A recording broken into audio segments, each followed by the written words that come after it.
Hello students, तो आज वाले लेक्चर में अपन कंटिन्यू पढ़ना शुरू करते हैं ईएमआई में नेक्स्ट पार्ट। लास्ट लेक्चर में मैंने आपको बच्चों सेल्फ इंडक्शन समझाया था, ठीक है। और सेल्फ इंडक्शन में क्या क्या टर्म अपन पढ़ चुके हैं ये समझाता हूँ वापस से। देखो सेल्फ इंडक्शन से पहले क्या था बच्चों, और सेल्फ इंडक्शन में क्या पढ़ा। सेल्फ इंडक्शन से पहले वाला जो पार्ट है उसमें मैग्नेटिक फील्ड अलग से होता था बच्चों। सेल्फ इंडक्शन वाले पार्ट में कोई एक्सटर्नल मैग्नेटिक फील्ड नहीं होता, वही लूप होता है, एक लूप होता है, उसमें करंट आएगी, मैग्नेटिक फील्ड जनरेट होगा, मैग्नेटिक फ्लक्स लिंक होगा और उसी फ्लक्स के कारण फाई लिख देना है। फाई सेल्फ खुद का जो फ्लक्स आएगा उसके कारण जो इंड्यूस ईएमएफ आता है उसको अपन सेल्फ इंडक्शन बोल देते हैं, ठीक है ना। जैसे मैंने समझाया था लास्ट लेक्चर में, लूप है, लूप में करंट आई आ रही है, तो इस लूप का जो फाई होगा प्रोपोर्शनल टू आई। अगर नंबर ऑफ टर्न्स n है तो n लिख दिया, n फाई प्रोपोर्शनलिटी हटेगा, n phi proportional to L I. L को बोल देते हैं कोफिशिएंट ऑफ सेल्फ इंडक्शन। एक फॉर्मूला तो ये आया था। फिर induce EMF minus L D I by D T आ गया, क्लियर है। फिर इससे अपन ने दो न्यूमेरिकल करे, उसके बाद फिर अपन ने इंडक्शन सेल्फ इंडक्शन एल का कैलकुलेशन किया सोलेनॉइड के लिए। तो मैंने बताया था mu not an square per unit volume ideal solenoid की। यहाँ तक की कहानी अपन लास्ट लेक्चर में पढ़ चुके हैं बच्चों। लास्ट लेक्चर में मैं ये भी बताया था आपको कि बच्चों एक टर्म होती है फिजिकल क्वांटिटी और उसके करस्पॉन्डिंग एक डिवाइस का नाम होता है। रेजिस्टेंस के करस्पॉन्डिंग रजिस्टर आया था। जैसे ही मैंने लास्ट लेक्चर में भी आपको बताया था कि रेजिस्टेंस एक डिवाइस है, सॉरी रेजिस्टेंस एक फिजिकल क्वांटिटी है और इसके करस्पॉन्डिंग जो डिवाइस होता है या ये तो फिजिकल क्वांटिटी, फिजिकल क्वांटिटी, तो रेजिस्टेंस एक फिजिकल क्वांटिटी है, उसके करस्पॉन्डिंग जो डिवाइस होता है उसको अपन रजिस्टर नाम देते हैं। डिवाइस बोल दूं या फिर और इसको इंस्ट्रूमेंट ऐसा कुछ भी बोल सकते हो। ये एक एलिमेंट कुल मिला के बोला जाए तो एलिमेंट बोले तो रजिस्टर है और वो रजिस्टर क्या करता है, एनर्जी को लॉस करता है, ठीक है। ऐसे ही एक पढ़ा था अपन ने कैपेसिटेंस। कैपेसिटेंस तो एक फिजिकल क्वांटिटी का नाम है और इसके करस्पॉन्डिंग जो एक डिवाइस आता है कैपेसिटर, जो एनर्जी को स्टोर करता है, ठीक है। अब यहाँ पढ़ रहे हैं अपन इंडक्टेंस, ठीक है। सेल्फ इंडक्टेंस भी लिख सकते हो और इसके करस्पॉन्डिंग जो डिवाइस आता है बच्चों उसको बोला जाता है इंडक्टर, ठीक है। तो ये इंडक्टर की कहानी अब अपने को पढ़ना है। अभी अपना जो पढ़ने वाले हैं इंडक्टर क्या होता है इसके बारे में समझने वाले हैं, कैसे इंडक्टर को सर्किट में लगाना है। जैसे रजिस्टर को सर्किट में लगा के अपन बहुत सारी चीजें पढ़ते थे ना, ठीक है। जैसे रजिस्टर लगा दिया सर्किट में, ओम्स लॉ यूज किया, ऐसे ही कैपेसिटर लगा दिया, इंडक्टर लगा दिया। तो इंडक्टर जो है बच्चों ये इंडक्टेंस या इंडक्टर, इंडक्टर तो क्या है बच्चों, ये डिवाइस का नाम है। इंडक्टेंस उसके करस्पॉन्डिंग फिजिकल क्वांटिटी, ठीक है। तो अब अपन पढ़ने वाले हैं हेडिंग अपना इंडक्टर। तो इंडक्टर क्या है, कैसे इसका नोटेशन दिया जाता है ये समझ। वैसे मैं बता दूं बच्चों, इंडक्टर जो है ये एक डिवाइस का नाम है, कुछ नहीं है। डिवाइस एक सिंपल सा लूप है और कुछ भी नहीं है, ठीक है। तो सबसे पहले इंडक्टर को रिप्रेजेंट कैसे किया जाता है। जैसे रेजिस्टेंस का रिप्रेजेंटेशन आप सभी लोगों को पता होगा कि रेजिस्टेंस और कैपेसिटर को किस टाइप से रिप्रेजेंट करते हैं, पता है सबको बच्चों। रेजिस्टर को कैसे रिप्रेजेंट किया जाता है, कैपेसिटर को कैसे रिप्रेजेंट किया जाता है, ठीक है। आपको पता होगा ना रेजिस्टेंस को ये इस टाइप से रेजिस्टेंस को बनाते हैं, ये इस टाइप से कैपेसिटर को बनाते हैं। ये होता है रेजिस्टेंस, इस रेजिस्टर का रेजिस्टेंस R, कैपेसिटर का कैपेसिटेंस C। ऐसे इंडक्टर क्या होता है देखो, इसको समझते हैं। तो रिप्रेजेंटेशन ऑफ इंडक्टर, सबसे पहले तो इंडक्टर क्या है और इसका रिप्रेजेंटेशन कैसे करता है। तो हेडिंग लिखा मैंने, रिप्रेजेंटेशन ऑफ इंडक्टर। अब ये इंडक्टर क्या है, ये एक लूप है बच्चों, ये कुछ नहीं है, ये लूप है, रैंडम लूप हो सकता है। तो ये रैंडम लूप का मुझे इंडक्टर चाहिए, तो इस इंडक्टर को ऐसे डिनोट किया जाता है बच्चों, ये इस टाइप का इंडक्टर है और इंडक्टर का इंडक्टेंस L, ठीक है। और ये लूप क्लोज कर दो चाहो, ये लूप क्लोज हो गया, ठीक है। इसको आइडियल इंडक्टर बोल देंगे, आइडियल इंडक्टर। आइडियल इंडक्टर बोले तो इसका रेजिस्टेंस 0 है, ठीक है। इसको क्या बोल दिया अपन ने, आइडियल इंडक्टर, ठीक है। आइडियल इंडक्टर का रेजिस्टेंस क्या है बच्चों, 0।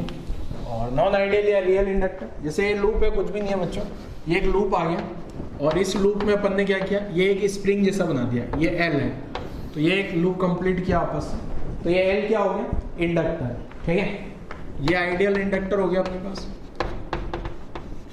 आइडियल इंडक्टर, ये इसको रिप्रेजेंट करते हैं ऐसे, ऐसे अगर ये वायर नॉन यही वायर कौन है, अगर ये तो हो गया L और साथ में यहाँ पे लूप का कोई ना कोई रेजिस्टेंस भी हो जैसे R, तो वैसे हकीकत में तो आइडियल तो कुछ होता नहीं, तो यही लूप यहाँ बनाया मैंने, तो ये क्या हो गया अपने पास non ideal inductor, non ideal inductor. ठीक है, ये तो आइडियल इंडक्टर होगी, इसका रेजिस्टेंस 0, ये नॉन आइडियल इंडक्टर। क्लियर। हकीकत में कोई भी लूप होगा, जैसे लूप ही तो ना, क्योंकि कुछ अलग थोड़ी है, ये एक लूप है, तो इस लूप का इंडक्टेंस लिख दिया मैंने, ये लूप है, इस लूप का इंडक्टेंस एंड रेजिस्टेंस दोनों आ जाएगा। वायर है ना, एक सिंपल इंडक्टेंस का मतलब एक वायर, ये वायर आ गया बच्चों, तो वायर का हमेशा हर बार क्या होगा, रेजिस्टेंस तो होगा ना कुछ न कुछ, तो ज़्यादातर कंडीशन में तो ये होता है, बट अपने को कुछ नहीं बोला गया है, या केवल L दिया गया है, R नहीं दिया, तो अपन दिमाग नहीं लगाएंगे, ओनली L मान लेंगे और ऐसा इंडक्टर मान लेंगे। क्लियर है। तो यहाँ तक की कहानी लिखो बच्चों, रिप्रेजेंटेशन तक लिखो, फिर आगे समझते हैं जरा इंडक्टर क्या काम आता है ये, और किस टाइप से ये इसके अक्रॉस इंड्यूस ईएमएफ आता है। ठीक है, तो इंड्यूस ईएमएफ तो आपको पता ही होगा, इंड्यूस ईएमएफ कैसे लिखना होता है मैं बताता हूँ। अच्छा ये भी लिख लेना, यहाँ से आपको पता रहेगा कि ये कंपेयर करके पढ़ेगा अपन, ठीक है ना। तो वीडियो पॉज करके यहाँ तक की कहानी आप लोगों ने लिख ली होगी। आगे बढ़ते हैं। अब ये जो इंडक्टर है, ये इसको सर्किट में कैसे लगाना होता है, ठीक है, कैसे काम करेगा ये इंडक्टर, देखो जरा ध्यान से समझना है। इंडक्टर की कहानी समझ रहे हैं और आगे ये जो इंडक्टेंस पढ़ा था अपन ने लास्ट लेक्चर में, उसके करस्पॉन्डिंग जो फिजिकल वो डिवाइस है, उस डिवाइस का जो नाम है वो है अपना क्या, इंडक्टर, और फिजिकल क्वांटिटी इंडक्टेंस या सेल्फ इंडक्टेंस बोल दो। ठीक है बच्चों, तो अब ये जो इंडक्टर को मैं नोटेशन दे देता हूँ यहाँ पे। पहले तो अपने को ये पता है कि इंड्यूस ईएमएफ, इंडक्टर में जो इंड्यूस ईएमएफ है वो कितना आता है, इंड्यूस ईएमएफ अक्रॉस इंडक्टर, ये तो आपको पता ही होगा। ठीक है, जैसा लास्ट लेक्चर में भी पढ़ा था अपन ने क्या बच्चों, इंड्यूस ईएमएफ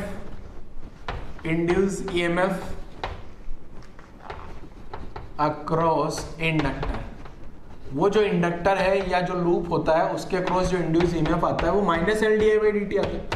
अब ये माइनस मैंने आपको लास्ट लेक्चर में बताया था कि क्या है इस माइनस का मतलब, ये अपन समझेंगे जरा अगले लेक्चर में। तो आज वाले लेक्चर में माइनस का मतलब समझते हैं, माइनस क्या रिप्रेजेंट कर रहा है। ठीक है ना। तो पहले तो मैं यहाँ पे एक सिचुएशन बनाता हूँ, जैसे मान लो बच्चों ये एक इंडक्टर है, ये मैंने एक इंडक्टर बना दिया, आइडियल इंडक्टर है अपने पास, रेजिस्टेंस नहीं लगा रहा हूँ ना, बाकी लूप तो कैसे बंद होगा उस पर तो नहीं जाना अभी। ठीक है, ये तो एक इंडक्टर आ गया। ठीक है, अब इस इंडक्टर में आपको करना क्या है, देखो मान लो बच्चों कि ये जो इंडक्टर है इसमें इधर की डायरेक्शन में करंट जा रही है आई, कितनी करंट जा रही है आई। ये एक चीज ध्यान सुनना ध्यान से, ये जो इंडक्टर है ना बच्चों L, इसका इंडक्टेंस आ गया अपने पास L। ठीक है, अब अगर मान लो इसमें जो करंट I है, ये करंट I इंक्रीज कर रही है, ये करंट I क्या कर रही है, टाइम के साथ में इंक्रीज। ठीक है, इंक्रीज कर रही है ये I।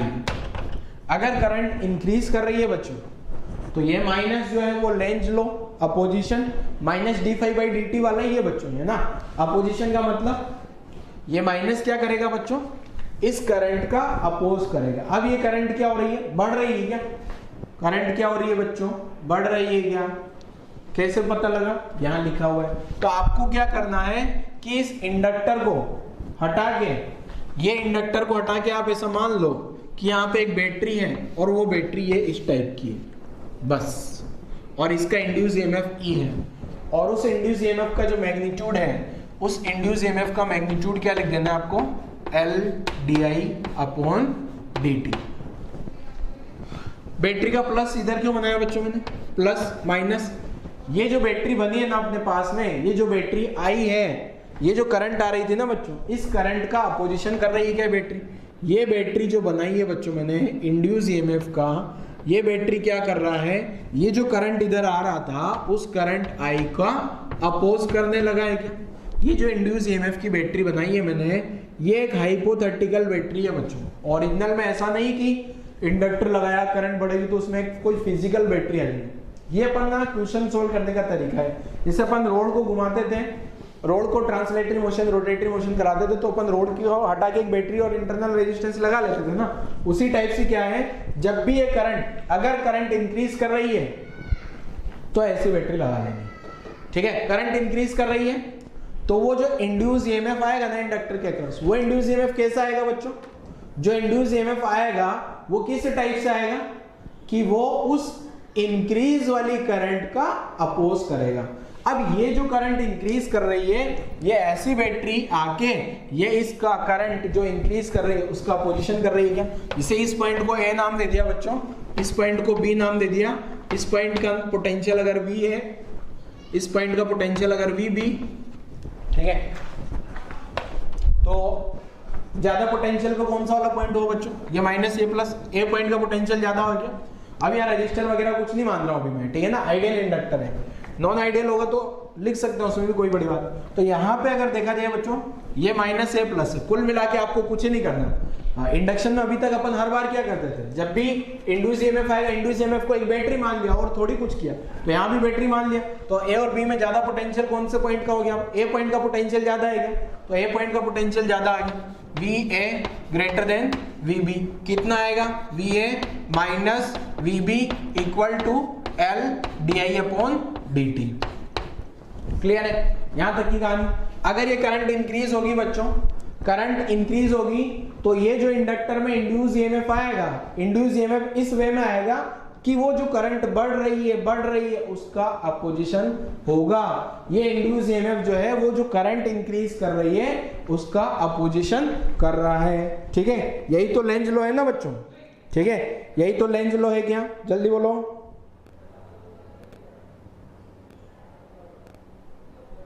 ठीक है, तो लिखता हूं जरा क्या है। तो करंट थ्रू इंडक्टर, जैसे यहां लाइन में लिखता हूं, करंट थ्रू इंडक्टर इंक्रीजेस। ठीक है, इंक्रीज कर रहा है। सो इंड्यूस ईएमएफ जो आएगा वो क्या करेगा? इसका अपोज करेगा। ठीक है, इंड्यूस ईएमएफ क्या करेगा बच्चों? अपोज करेगा, और अपोज करके अपनी जो बैटरी बनाएगा किसका अपोज करेगा? ये जो इंड्यूस ईएमएफ किसका अपोज करेगा? Induce EMF opposes the increasing in current. ठीक है, induce EMF opposes the increasing in current, increasing in current, इसका अपोज करेगा क्या? ठीक है, करंट में जो बढ़ रहा है ना, करंट जो बढ़ रहा है उसका अपोज करेगा। ठीक है, और उसके कारण जो है इस टाइप से बैटरी आ जाएगी। क्लियर है? Current through inductor increases, induce EMF opposes the increasing in current. Clear है? तो यहां तक की कहानी आ गई। तो एक डायग्राम ये आ गई। दूसरा एक और डायग्राम और बना लेता हूं बच्चों में, उसमें लाइन नहीं लिखूंगा क्योंकि नीचे मेरे पास स्पेस नहीं है। ये डायग्राम बनाया मैंने, इस पॉइंट का पोटेंशियल वी बी नाम दे दिया, इस पॉइंट का पोटेंशियल वी ए नाम दे दिया। ठीक है, और यहाँ पे जो करंट जा रही है इस डायरेक्शन में आई एल, और यहाँ पे जो करंट हो रही है बच्चों, पहले तो इंक्रीज कर रही थी, यहाँ करंट क्या कर रही है? डिक्रीज कर रही है। यहाँ करंट क्या कर रही है? अपने पास में डिक्रीज कर रही है। अगर ये करंट डिक्रीज कर रही है बच्चों तो क्या होगा? देखो जरा वापस से, इस पॉइंट का पोटेंशियल तो वी ए आ गया बच्चों, इस पॉइंट का पोटेंशियल वी बी आ गया। अब आप ध्यान से सुनना, ये करंट कम हो रही है क्या बच्चों? और ये माइनस ये जो आ रहा है ना, ये माइनस लेंज लो वाला है क्या? ये अपोज वाला है। ठीक है ना, ये माइनस जो है ये लेंज लो वाला ही है जो अपन ने पहले पढ़ा था। ठीक है,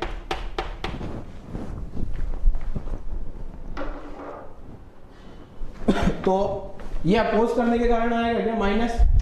ठीक है, ये अपोज के कारण आएगा। ठीक है, क्लियर है? लेंज लो वाला ही है, माइनस अपोजिशन के कारण आता है ये। अब यहां अपोज क्या होगा बच्चों? ये आई डिक्रीज हो रही है क्या? ये करंट कम हो रही है। ठीक है, करंट क्या हो रही है बच्चों? कम हो रही है। अगर ये करंट कम हो रही है तो यहां पे जो ये करंट कम हो रही है ना, तो ये जो इंड्यूस ईएमएफ आएगा, इंड्यूस ईएमएफ वाली बैटरी आएगी, वो क्या चाहेगी कि बढ़ जा करंट बढ़ जा रही करंट। ठीक है, तो करंट को बढ़ाएगा और इस वे में ये बैटरी बना लेगा। अगेन वापस बोल रहा हूं बच्चों, ये इमेजिनरी सिचुएशन है। ऐसा नहीं है कि कोई नई बैटरी आके लग जाएगी वहां पे, ठीक है ना। ऐसा डायग्राम होगा कभी अपन इससे रिप्लेस कर सकते हैं, ऐसा डायग्राम होगा इससे रिप्लेस कर सकते हैं, ठीक है। अगेन अगर मैं मैग्नीट्यूड लिखूंगा बच्चों इसका मैग्नीट्यूड आपको वही लिखना है LdI/dt, एंड साथ में अब यहाँ ये वाला डायग्राम देख के पता लग रहा होगा बी पॉइंट का पोटेंशियल ज्यादा होगा, ठीक है, VB ग्रेटर देन VA, तो यहाँ VB माइनस VA को क्या लिख दूंगा मैं LdI/dt, ठीक है। क्लियर है, कहानी समझ में आई यहाँ तक की। अभी तक अपन ने क्या किया बच्चों, इंड्यूस EMF अक्रॉस इंडक्टर, ये तो अपन ने लास्ट लेक्चर में पढ़ लिया था। ये माइनस को अगर 1 मिनट के लिए भूल जाओ, वो माइनस क्यों आता है, अपोजिशन के लिए। अगर करंट बढ़ रही है तो बढ़ने का अपोज करना है, और करंट घट रही है तो घटने का अपोज करना है। जैसे यहाँ करंट कम हो रही होगी ना, यहाँ करंट मान लो 5 एम्पियर थी, 5 से एम्पियर से कम होकर 4 एम्पियर, 3 एम्पियर, 2 एम्पियर रही होगी। तो अगर मान लो करंट कम हो रही है तो ये बैटरी चाहेगी नहीं, कम नहीं होने देंगे, बढ़ो बेटा, इस करंट को बढ़ाएगा तो क्या करेगा, इस करंट की सपोर्ट में एक बैटरी बना ली है, ठीक है। यहां करंट बढ़ रही थी, मान लो 5 एम्पियर थी शुरू में, 5, 6, 7, 8, 9, 10 लगातार करंट बढ़ रही है, तो ये जो इंड्यूस EMF वाली बैटरी है नहीं बढ़ने नहीं देंगे, तो अपोजिट डायरेक्शन में, ये करंट इधर आ रही थी इसकी, ये करंट ये बैटरी इस डायरेक्शन में प्रोवाइड कराएगी करंट। क्लियर है, तो यहां तक की कहानी आप लोग लिख डालो बच्चों जल्दी से, ठीक है। फिर अपन क्या करते हैं, इससे रिलेटेड न्यूमेरिकल्स कर लेते हैं, आपको ये समझ में आ जाएगा कि न्यूमेरिकल में कैसे अप्लाई करना होता है, ठीक है। इंडक्टर को न्यूमेरिकल्स में कैसे अप्लाई करना होगा ये आपको समझ आ जाएगा, ठीक है। अगर करंट कांस्टेंट होगी, अगर ये करंट कांस्टेंट होगी ना बच्चों, तो इंड्यूस EMF भी 0 आ जाएगा, फिर तो एक डायरेक्ट शॉर्ट सर्किट लगा देना ना। करंट कांस्टेंट होगी तो इंड्यूस EMF 0, तो बैटरी में ज्यादा सोचना ही नहीं, ठीक है ना। तो वो डायग्राम में नहीं बना रहा, तो पहला वाला डायग्राम ध्यान से समझ लेना, तो दूसरा वाला डायग्राम समझ आ जाएगा। दूसरे की लैंग्वेज मैंने नहीं लिखी है, यहाँ से समझ सकते हो। Current through inductor decreases, EMF induce opposes, ठीक है, दैट डिक्रीजिंग इन करंट, जो करंट डिक्रीज कर रही है उसका अपोज करेगा इंड्यूस EMF। क्लियर है, यहाँ तक की कहानी लिखो जल्दी से। फिर अपन आ जाते हैं बच्चों न्यूमेरिकल वाले पोर्शन पे, ठीक है, और इसका एक न्यूमेरिकल करके देखते हैं जरा, ठीक है। न्यूमेरिकल करके देखते हैं इसका किस टाइप से न्यूमेरिकल होगा बच्चों। यहां तक की कहानी लिख डालो जल्दी से, यहां तक की कहानी लिख लीजिए जल्दी।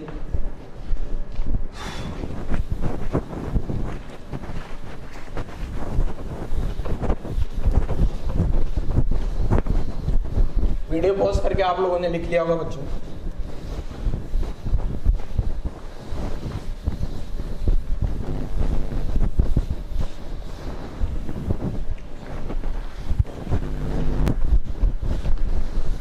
चलो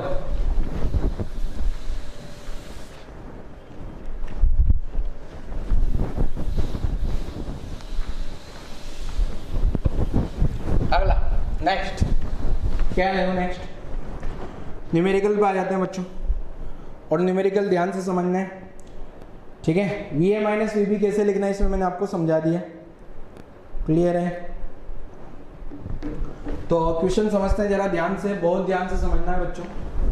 पहला क्वेश्चन, जैसे मान लो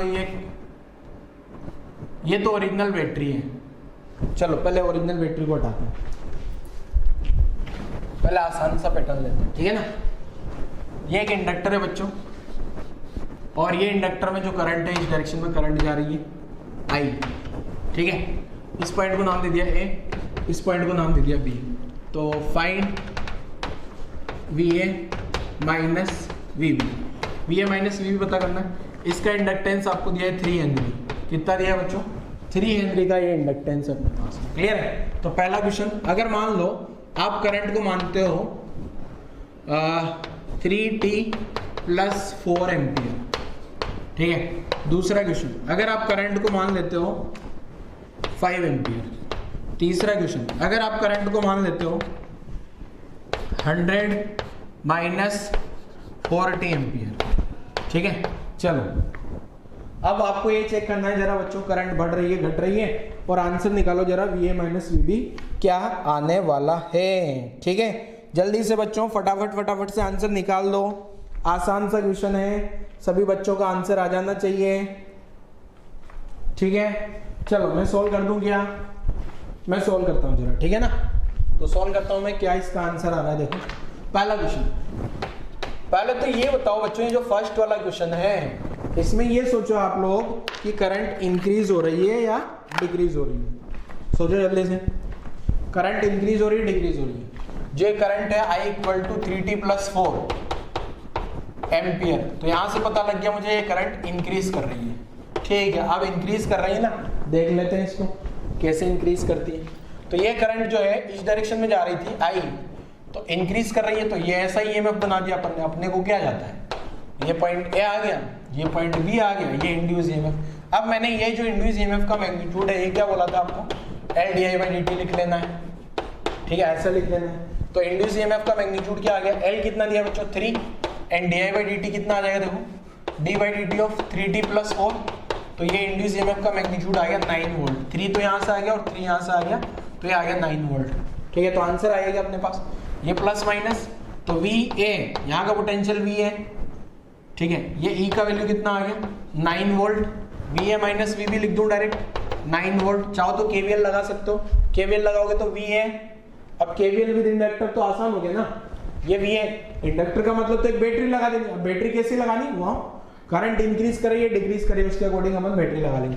तो अगर मैं KVL से भी लिखूं तो KVL भी लिखना आता है क्या बच्चों आप लोगों को, KVL क्या आ जाएगा, VA माइनस 9 = VB, यही तो इक्वेशन आ गई है। ठीक है, चलो दूसरा क्वेश्चन। दूसरे क्वेश्चन में तो करंट जो दिया है बच्चों को, करंट कितना दिया है 5 एम्पियर, और ये तो कांस्टेंट है क्या। अगर करंट कांस्टेंट है तो E का मैग्नीट्यूड जो है वो 0 आ जाएगा, तो VA माइनस VB भी क्या आ गया बच्चों 0, मतलब A और B दोनों पॉइंट का पोटेंशियल सेम रहा होगा। सेकंड वाले क्वेश्चन में, थर्ड वाले क्वेश्चन में सोचो जल्दी से क्या होगा। थर्ड वाले क्वेश्चन में क्या होगा बच्चों, VA minus VB,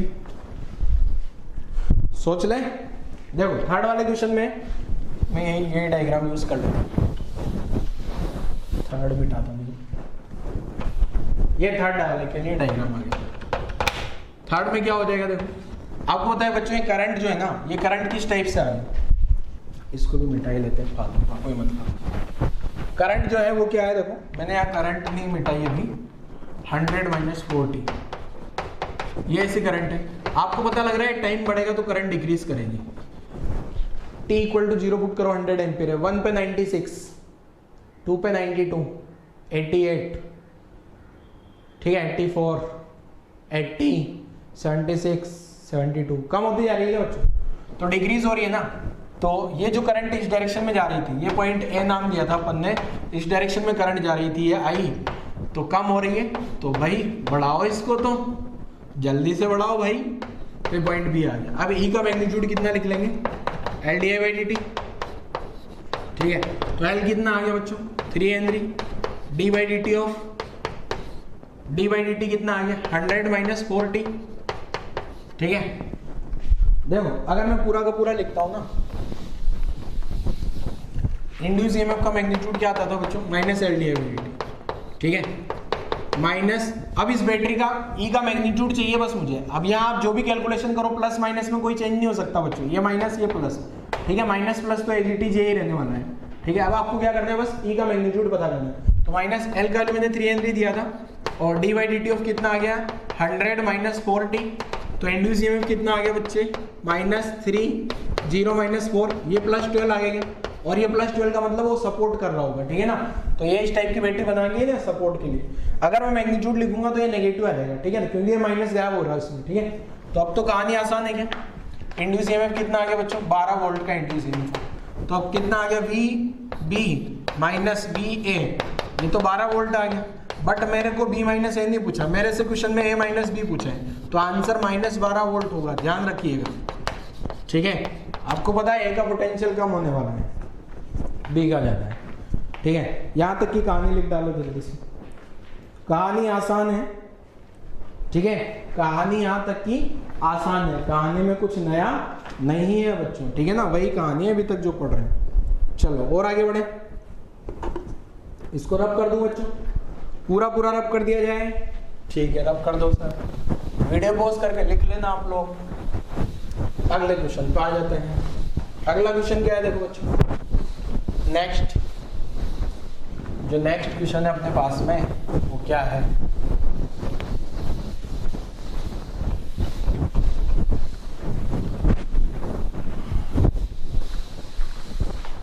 next question में जो है थोड़ा बड़ा डायग्राम लेता हूँ। ये वाले क्वेश्चन में तो मैंने क्या किया था बच्चों, ये जो अभी क्वेश्चन लिखा है ना मैंने, इसमें तो मैंने क्या किया था, केवल इंडक्टर लिया था। अब अगला वाला जो क्वेश्चन ले रहा हूँ उसमें इंडक्टर, बैटरी, रेजिस्टेंस सब लेते हैं, ठीक है ना। तो मैं लिख देता हूँ पहले क्वेश्चन, दोगे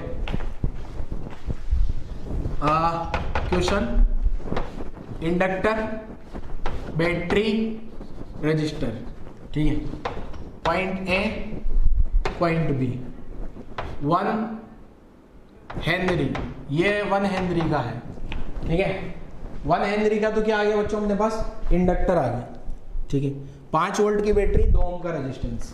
ये बैटरी 5 वोल्ट की है और ये 2 ओम का रेजिस्टेंस। अब एक चीज ध्यान से सुन लेना, ये वाली बैटरी एक्सटर्नल बैटरी है, इंड्यूस ईएमएफ वाली बैटरी नहीं है। इंड्यूस ईएमएफ वाली बैटरी कभी हकीकत में नहीं होती, वो तो अपन इमेजिनरी सिचुएशन लगाते हैं बच्चों, ठीक है ना। वो तो क्या करते हैं अपन, इमेजिनरी सिचुएशन मान लेते हैं, ठीक है। अब इसमें जो करंट है वो करंट कैसे जा रही है, देखो ये करंट इधर जा रही है, current current current current current. ये कोई सर्किट का पार्ट होगा जिसमें से करंट जा रही है बच्चों, पूरा सर्किट तो बनाया नहीं अपन ने, ठीक है। अब क्या पता करना है, find V A minus V B, V A minus V B, मतलब ए का पोटेंशियल माइनस बी का पोटेंशियल आपको कैलकुलेट करना है। अब करंट के बारे में क्या इंफॉर्मेशन है ये भी बता देता हूँ। करंट जो है 2 एम्पियर है। पहला वाली सिचुएशन में क्या है, फर्स्ट वाला question, I equal to 2 ampere and constant, ठीक है। 2 एम्पियर और हमेशा 2 एम्पियर मेंटेन रहती है। दूसरा वाला question, I equal to 2 ampere and, दूसरा वाले क्वेश्चन में क्या है बच्चों, करंट 2 एम्पियर है, साथ में इंक्रीज कर रही है and increasing at rate of 1 ampere per second. I equal to 2 ampere and is and current is increasing with rate 2 ampere per second, ठीक है। थर्ड वाले क्वेश्चन में क्या है बच्चों, I equal to 2 ampere and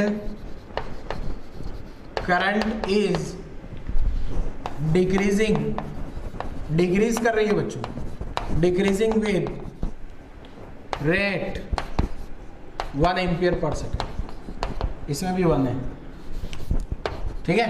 1 ampere per second से दोनों में करंट कम हो रही है, ठीक है। वापस से क्वेश्चन रिपीट कर देता हूं बच्चों।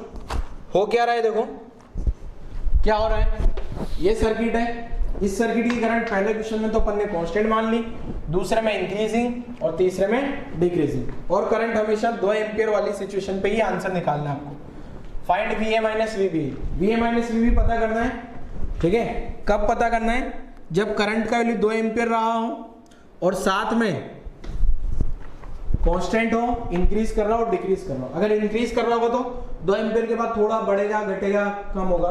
तो find V A minus V B at this instant. At this instant का मतलब जब 2 एम्पियर की करंट सर्किट में रही होगी तब, ठीक है ना। तो वीडियो पॉज करो और मुझे नहीं लगता ज्यादा टाइम लगेगा, 5 मिनट में पूरा आंसर आ जाना चाहिए आपका, ठीक है ना। 5 minute, 5 minute, maximum 5 minutes, 5 minute के अंदर, विद इन 5 मिनट्स आपका आंसर आ जाना चाहिए बच्चों। तो ट्राई करो जल्दी, विद इन 5 मिनट सोल्व होने वाला क्वेश्चन है। चलो मैं सोल्व करता हूँ फर्स्ट वाला क्वेश्चन। फर्स्ट तो हलवा लग रहा है मुझे तो। फर्स्ट में तो बच्चों ये पॉइंट ए आ गया, ये इंडक्टर को तो मैंने शॉर्ट सर्किट कर दिया। इंडक्टर की जगह मैंने 0 क्यों लिख लिया बच्चों, क्योंकि करंट कांस्टेंट है। ये बैटरी का प्लस माइनस लिखना सबको आता है, ये पॉइंट बी आ गया, ठीक है ना। बैटरी का प्लस माइनस, अब ये जो करंट है वो इधर जा रही है बच्चों, करंट इधर जा रही है, तो ये रेजिस्टेंस का प्लस माइनस आ गया, रेजिस्टेंस का प्लस माइनस, ठीक है। ये 5 वोल्ट का बैटरी आ गया और ये 2 ओम आ गया, और यहाँ सर्किट की करंट कितनी है 2 एम्पियर, सर्किट की करंट कितनी है 2 एम्पियर, ठीक है। इंड्यूस ईएमएफ 0 क्यों लिखा है, क्योंकि आपको इंड्यूस ईएमएफ जो आएगा ना minus L D I by D T, तो आई तो कॉन्स्टेंट है, तो आई एल का वैल्यू कुछ भी पुट कर दो 1, D by D T of 2 और 2 का कांस्टेंट का डिफरेंशियल 0, तो मैंने वहां 0 लिख लिया बच्चों। अब शुरू करते हैं वी ए, केवीएल लगा रहा हूं। ये क्या लिख रहा हूं अब? केवीएल, ठीक है, KVL equation from point A to B, ठीक है। तो क्या कर रहा हूं बच्चों? KVL equation from point A to B, point A to point B, ठीक है ना। तो वी ए, इसका कोई मतलब नहीं है, -5 बैटरी का प्लस माइनस, उधर जा रहा हूं तो -5 माइनस IR, तो 2 × 2 इक्वल टू VB। तो आंसर आ गया अपने पास VA माइनस VB। कितना आ गया बच्चों? चेक करो जरा, 9 वोल्ट आंसर होगा इसका। चेक करो फर्स्ट वाले क्वेश्चन का आंसर, आप लोग फर्स्ट वाले क्वेश्चन का आंसर चेक करो। अगर फर्स्ट वाले क्वेश्चन का आंसर सही है तो सेकंड वाला आंसर पे जंप करो, सेकंड वाले क्वेश्चन पे जंप कर जाइए बच्चों। अगर फर्स्ट वाला आपका सही है तो फर्स्ट क्वेश्चन अगर आपने सही से अटेम्प्ट कर लिया है तो सेकंड क्वेश्चन पे आप जंप कर सकते हो। चलो सेकंड क्वेश्चन पे मैं भी आ जाऊंगा बच्चों। सेकंड क्वेश्चन, ठीक है। अब सेकंड क्वेश्चन में पहले तो इंड्यूस ईएमएफ देख लेते हैं जरा। इंड्यूस ईएमएफ कितना लगाना है? इंड्यूस ईएमएफ क्या आ गया बच्चों? -LdI/dt, ठीक है। और कितना आ गया? -L कितना है? 1, और di/dt 1 एम्पियर पर सेकंड है 1, तो ये -1 आ रहा है। वैसे तो -1 वोल्ट आ रहा है, बट अपन ने तो मैग्नीट्यूड देख लेना है बच्चों। ई का मैग्नीट्यूड कितना है? 1 वोल्ट। वो माइनस तो क्या है? ये माइनस। अगर ये माइनस आ रहा है तो अपोज करेगा, जो करंट, जो भी करंट है उसका अपोज करेगा, ठीक है। तो अब यहाँ से मैं सर्किट में चेक करता हूँ जरा। अब मैं क्या कर रहा हूँ बच्चों? यही डायग्राम यूज कर लेता हूँ मैं, ठीक है ना। VA माइनस VB यूज करने के लिए मैं यही डायग्राम यूज करता हूँ जरा, और आंसर निकालता हूँ, ठीक है। ये सेम डायग्राम यूज कर लिया मैंने। तो इसमें क्या होगा बच्चों? ये इंडक्टर तो हटाते हैं पहले, तो अपन इंडक्टर हटा लिया। इंडक्टर की जगह क्या आएगा? देखो, ये जो इंडक्टर हटाया है मेरे बच्चे हूँ, इंडक्टर, करंट बढ़ रही थी क्या? करंट बढ़ रही थी ना, तो लो इंडक्टर हमने बना दिया है बैटरी प्लस माइनस का, ठीक है। इंडक्टर ने ऐसी बैटरी क्यों बनाई बच्चों प्लस माइनस की? इंडक्टर ने ऐसी बैटरी क्यों बनाई? ये इंड्यूस ईएमएफ वाली बैटरी है बच्चों। E इक्वल टू ये जो 1 वोल्ट का बैटरी है, ये कौन सा वाला है?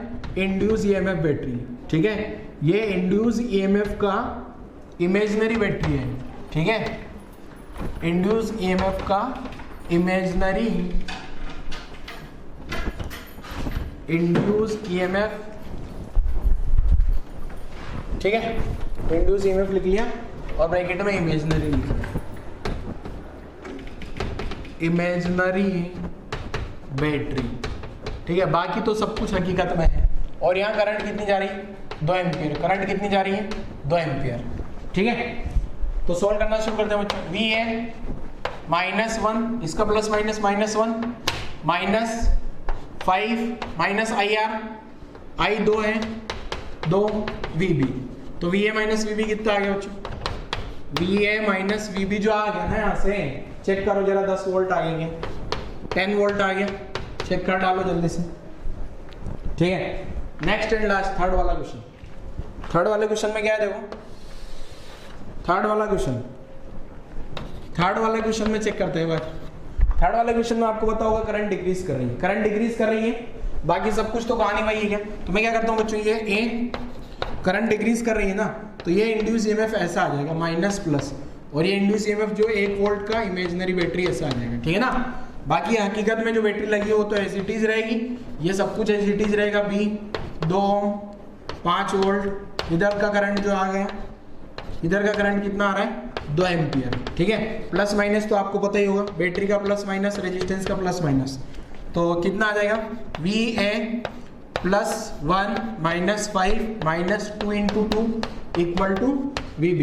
तो यहाँ पे सोल्व करूंगा तो VA माइनस VB कितना आ गया? ये वाली सिचुएशन में 8 वोल्ट। जरा चेक करो आपका आंसर सही है या गलत है। आपको कुल मिला के कुछ नहीं करना, जब भी सर्किट में इंडक्टर आ जाए ना, इंडक्टर को हटाया, फेंक दो, एक बैटरी लगा दो बस। अब वो बैटरी कितने हो सकता है? वो 0 वोल्ट की हो अगर करंट कांस्टेंट है, ठीक है। दूसरा, उस बैटरी का ईएमएफ LdI/dt से लिख लेंगे। बैटरी का ईएमएफ कैसे लिख लेंगे बच्चों? LdI/dt से। बैटरी का ईएमएफ लिख लिया अपन ने LdI/dt से। उसके बाद क्या करना होगा? जब बैटरी का ईएमएफ लिख लिया LdI/dt से, उसके बाद अपने को क्या करना है? उसकी पोलैरिटी देख लेंगे। पोलैरिटी देख लेनी है, अगर करंट घट रही है तो बढ़ा देनी है और करंट बढ़ रही है तो घटा देना है। क्लियर है बच्चों? ठीक है, तो यहां तक क्लोज करते हैं। आप वीडियो पॉज करके ये क्वेश्चन का सॉल्यूशन लिख लो जल्दी से, वीडियो पॉज करो और यहां तक का सॉल्यूशन लिखो जल्दी से। नेक्स्ट पढ़ते हैं अपन क्या, एनर्जी स्टोर्ड इन इंडक्टर। ये जो इंडक्टर में है इसमें कितना एनर्जी स्टोर होगा ये समझ लेते हैं जल्दी से। ठीक है, तो एनर्जी स्टोर्ड इन इंडक्टर समझ लेते हैं क्या होगा। इसको मैं रब कर देता हूँ। ठीक है, तो वीडियो पॉज करके आपको ये कहानी लिख लेनी है पूरी की पूरी। ठीक है, नेक्स्ट समझ लेते हैं एनर्जी स्टोर्ड इन इंडक्टर। तो हेडिंग लिख लेते हैं एनर्जी स्टोर्ड इन इंडक्टर। तो क्या है देखो बच्चों, एनर्जी स्टोर्ड इन इंडक्टर। ये जो इंडक्टर है बच्चों, ये इंडक्टर एनर्जी स्टोर करता है। ठीक है, जिसे रजिस्टर था ना बच्चों, रजिस्टर में तो क्या एनर्जी में लॉस होता है आई स्क्वायर आर या वी स्क्वायर अपॉन आर या पी इक्वल टू वी आई। ठीक है, ऐसे जो कैपेसिटर था, कैपेसिटर एनर्जी को स्टोर करता था। कैपेसिटर बच्चों क्या करता था, एनर्जी को स्टोर करता था, half C V square Q square by 2c half Q V. वैसे ही सेम पैटर्न पे ये इंडक्टर भी एनर्जी को स्टोर करता है और जरूरत पड़ने पे सर्किट में वापस प्रोवाइड करा देता है। तो ये इंडक्टर ने कितना एनर्जी स्टोर करा है ये अपन अभी समझ रहे हैं बच्चों। ठीक है ना, इंडक्टर जो है, जो भी इंडक्टर होगा उसने कितना एनर्जी स्टोर किया है ये समझ लेते हैं जरा। ठीक है, तो जैसे मान लो बच्चों ये इंडक्टर बोले तो यही तो हुआ ना इंडक्टर, और क्या हुआ। ठीक है, ये इंडक्टर आ गया, इस इंडक्टर का इंडक्टेंस L हो गया। अब जैसे मान लो यहाँ पे करंट है, ये करंट है। ठीक है, ये I आ गई और ये करंट बच्चों इंक्रीज कर रही है। और करंट कहां से कहां तक बढ़ गई, करंट जो है, करंट यहाँ पे इंक्रीज कर रही है। करंट क्या कर रही है बच्चों, इंक्रीज कर रही है। और करंट कितना इंक्रीज कर गई, I equal to 0, current increase from I equal to 0 to small I equal to capital I लिख देता हूं मैं। ठीक है, फाइनल करंट क्या होगी, कैपिटल I तक आ गई है। तो इतनी सिचुएशन में 0 से कैपिटल I तक पहुंचने में कितना एनर्जी इस इंडक्टर ने स्टोर कर लिया। अब देखो बच्चों, ये जो इंडक्टर है ना, अगर ये एनर्जी को स्टोर कर रहा है, ये एनर्जी को स्टोर कर रहा है, करंट बढ़ रही है, तो करंट बढ़ रही है तो इस इंडक्टर की जो इमेजिनरी बैटरी होगी वो ऐसी आ गई क्या बच्चों, ये इमेजिनरी बैटरी ऐसी आ गई। ठीक है, ये करंट आ गया इधर। तो अगर आप देखोगे तो ये जो बैटरी है, अपन ने जो पढ़ा है करंट इलेक्ट्रिसिटी में, करंट इलेक्ट्रिसिटी में पढ़ा था ना पावर ऑफ द बैटरी। तो ये जो इमेजिनरी बैटरी आई है बच्चों, उस इमेजिनरी बैटरी के करस्पॉन्डिंग कितनी पावर आएगी। बैटरी का power P equal to V I लिखते हैं क्या बच्चों अपन, बैटरी का पावर क्या लिखते हैं, P इक्वल टू वी आई। ठीक है, P equal to V I लिख लेते हैं क्या। तो यहां पे जो है ये इंडक्टर जो होगा ये एनर्जी को स्टोर कर रहा होगा या पावर को भी स्टोर कर रहा होगा। तो कितना पावर स्टोर किया इसने, पावर स्टोर्ड बाय इंडक्टर। तो इंडक्टर का power P equal to V I लिख सकते हैं ना, पावर क्या लिख दिया, P equal to E I. जिसे पावर का फॉर्मूला पढ़ा है ना अपन ने करंट इलेक्ट्रिसिटी में, P equal to V I, उसी टाइप से। तो ये जो पावर आ गई बच्चों अपने पास, E की जगह क्या लिख दूं मैं मैग्नीट्यूड में, L D I by D T. ठीक है, इनटू I। क्लियर है ना। ठीक है बच्चों, अब ये तो अपने पास क्या आ गई, पावर। अगर मुझे पावर से जाना है किस पे, एनर्जी पे, तो एनर्जी स्टोर्ड इन इंडक्टर। अगर मुझे चाहिए अब एनर्जी स्टोर्ड इन इंडक्टर, ये जो इंडक्टर में एनर्जी स्टोर्ड है उसको अपन ने U बोल दिया। तो ये U क्या आ जाएगा बच्चों, इंटीग्रेशन P dt। ठीक है, इंटीग्रेशन P dt लिख दिया, क्योंकि पावर कांस्टेंट नहीं है बच्चों, पावर भी वेरिएबल होगी है। पावर जो है L D I by D T into I variable है ना, तो पावर वेरिएबल होगी। तो एनर्जी को डायरेक्ट पावर इंटू टाइम नहीं लिखना है। एनर्जी को पावर इंटू टाइम क्यों नहीं लिखना, क्योंकि पावर वेरिएबल है, पावर वेरिएबल है तो टोटल पावर इसी टाइप से लिखना है। ठीक है ना। तो अब इंटीग्रेशन P dt लिखूं, पावर की जगह क्या आ गया, L D I by D T. ठीक है, into I into D T. D T ने डी टी को मार दिया क्या बच्चों, तो एनर्जी क्या आ गई देखो, एनर्जी जो है इंटीग्रेशन, सब कुछ गायब, L I D I. L तो कांस्टेंट है, बाहर आ जाएगा। अब I की लिमिट कहां से कहां तक जाएगी बच्चों, I की लिमिट लगा के बताता हूं जरा। I की मिनिमम लिमिट कितनी है, 0। I की मिनिमम लिमिट 0, I की मैक्सिमम लिमिट कैपिटल I। तो L तो बाहर आ गया, I का इंटीग्रेशन I स्क्वायर बाई 2। तो I का लिमिट लगा दिया 0 टू कैपिटल I। तो आंसर आ गया हाफ एल आई स्क्वायर। मतलब इंडक्टर में अगर आई करंट फ्लो हो रही है ना बच्चों, इंडक्टर में आई करंट फ्लो हो रही है, इंडक्टर में जितनी भी करंट है, करंट बढ़ रही होगी, धीरे धीरे धीरे धीरे धीरे बढ़ते बढ़ते आई होगी, तो एनर्जी स्टोर्ड इन इंडक्टर क्या लिख देंगे अपन, हाफ एल आई स्क्वायर। ठीक है ना, मैं यहाँ फॉर्मूला भी लिख देता हूँ बच्चों, और फिर नीचे तो अपन ने प्रूफ कर ही लिया इसका, हाफ एल आई स्क्वायर। ठीक है, ये अपने पास फॉर्मूला आता है, ये इसका फॉर्मूला, एनर्जी स्टोर्ड का फॉर्मूला आता है ये। ठीक है, फॉर्मूला याद रखना है। आई कौन सी करंट है, वो फाइनल करंट। इंडक्टर में जीरो, शुरुआत में जीरो करंट थी, और जीरो करंट से इंक्रीज होते होते होते होते कितनी करंट होगी बच्चों, शुरुआत में जीरो करंट थी, फाइनली कैपिटल आ गई, तो जीरो से जैसे जैसे जैसे करंट बढ़ रही होगी ना, उसमें एनर्जी स्टोर्ड भी बढ़ रहा है। कितना एनर्जी हो गया finally, half L I square. तो बड़ा आसान सा है बच्चों, आप लोग लिख सकते हो, जरा जल्दी से यहाँ तक की कॉपी पेस्ट मार लो, और एक बार इसका एनसीईआरटी से रीडिंग भी लगा लेना है एनर्जी स्टोर्ड का। और एनर्जी स्टोर्ड का फॉर्मूला भी याद रखना है बच्चों आप लोगों को, जो एनर्जी स्टोर्ड इन इंडक्टर है इसका फॉर्मूला भी आप लोगों को याद रख लेना है। ठीक है, चलो और आगे बढ़ते हैं, आगे बढ़ते हैं। और एक यहाँ पे बच्चों अपन एक न्यूमेरिकल कर लेते हैं, इस पे बेस्ड एक न्यूमेरिकल कर लेते हैं। ठीक है, हाफ एल आई स्क्वायर पे। बाकी न्यूमेरिकल तो बहुत आसान होगा बच्चों, ठीक है ना, न्यूमेरिकल में कोई दम नहीं है। यहाँ तक की कहानी आप लोगों ने लिख ली होगी। तो एनर्जी स्टोर्ड का एक फॉर्मूला आपने ये याद रख लेना है, इसको रब किया एंड नेक्स्ट आ जाता है न्यूमेरिकल पे। फॉर्मूला मैंने डेराइव करा दिया, हाफ एल आई स्क्वायर का कैसे आता है, और बड़ा आसान सा डेरिवेशन है। ठीक है, तो कुल मिला के ये है, ये जो बैटरी है, सॉरी इमेजिनरी बैटरी, वो इमेजिनरी बैटरी जैसे ये वाले डायग्राम में तो करंट इंक्रीज कर रही थी ना, करंट इंक्रीज कर रही है।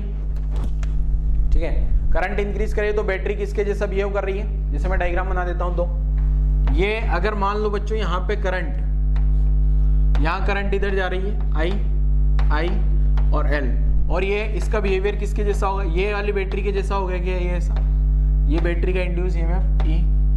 तो ये बैटरी क्या कर रही है, एनर्जी स्टोर कर रही है क्या, एनर्जी स्टोर कर रहा है क्या inductor, energy stored by inductor. ठीक है, यहां पे एनर्जी स्टोर कर रहा है इंडक्टर।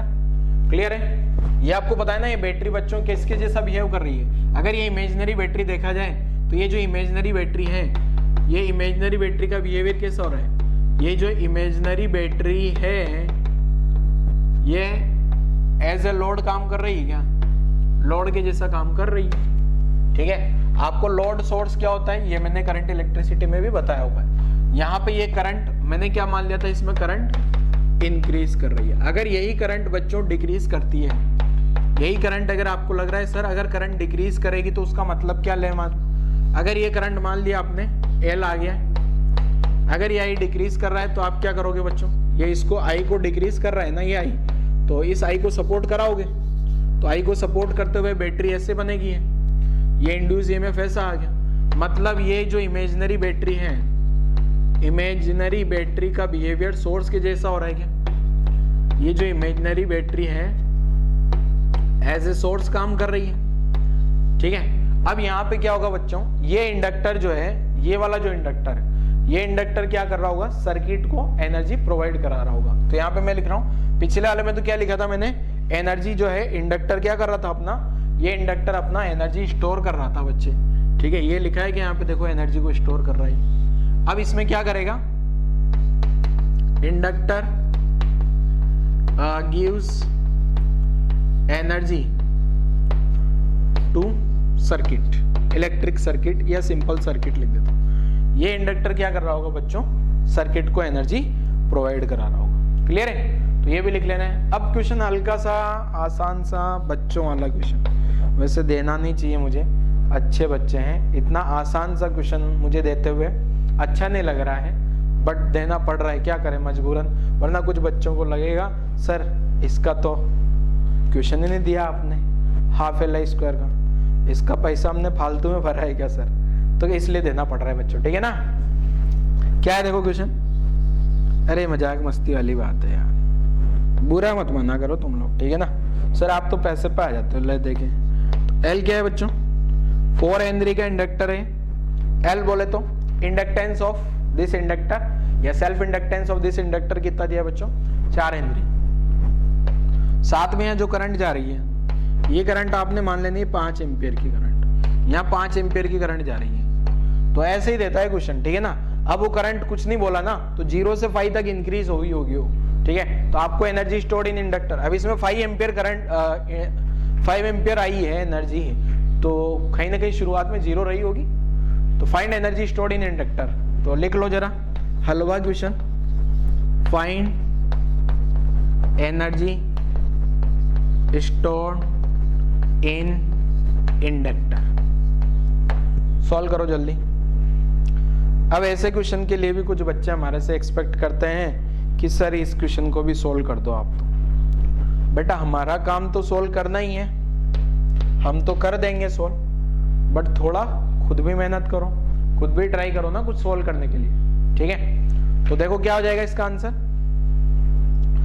जो यू लिखते हैं आप, ये हो जाएगा ½ L² ठीक है। ½ L² फॉर्मूला है, तो यू क्या आ गया, ½ L की जगह क्या लिख दिया बच्चों, 4 हेनरी, करंट कितना जा रहा है 5 एम्पियर स्क्वायर, तो ये कैंसिल आउट हुआ 2, 50 जूल, 50 जूल का एनर्जी इसने स्टोर कर लिया होगा। ये अपना आंसर आ गया। यहाँ से नोट कर लो जल्दी से आंसर, आंसर नोट कर डालो बच्चों, ठीक है। आंसर नोट कर लीजिए जरा जल्दी से, यही आपका आंसर हो गया बच्चों। क्लियर है, चलो और आगे बढ़ते हैं, इसको रब कर देते हैं। वीडियो पॉज करके लिख लो बच्चों, इसको रब करते हैं। नेक्स्ट बढ़ते हैं एनर्जी डेंसिटी। क्या आपको एनर्जी डेंसिटी का कुछ याद आ रहा है बच्चों? एनर्जी डेंसिटी नाम सुन के आपके दिमाग में, दिल में कुछ आ रहा है क्या? एनर्जी डेंसिटी क्या होता है? क्या इलेक्ट्रोस्टैटिक में भी ऐसा कभी पढ़ा है अपन ने एनर्जी डेंसिटी? एनर्जी डेंसिटी नाम सुन के आपके दिल और दिमाग में कुछ आ रहा है? सोचो क्या होता है एनर्जी डेंसिटी, ठीक है। सर आप ही बताओ, मैं तो बताऊंगा इसे, आपको पता हो तो सोच लो जल्दी से। तो क्या है देखो एनर्जी डेंसिटी, तो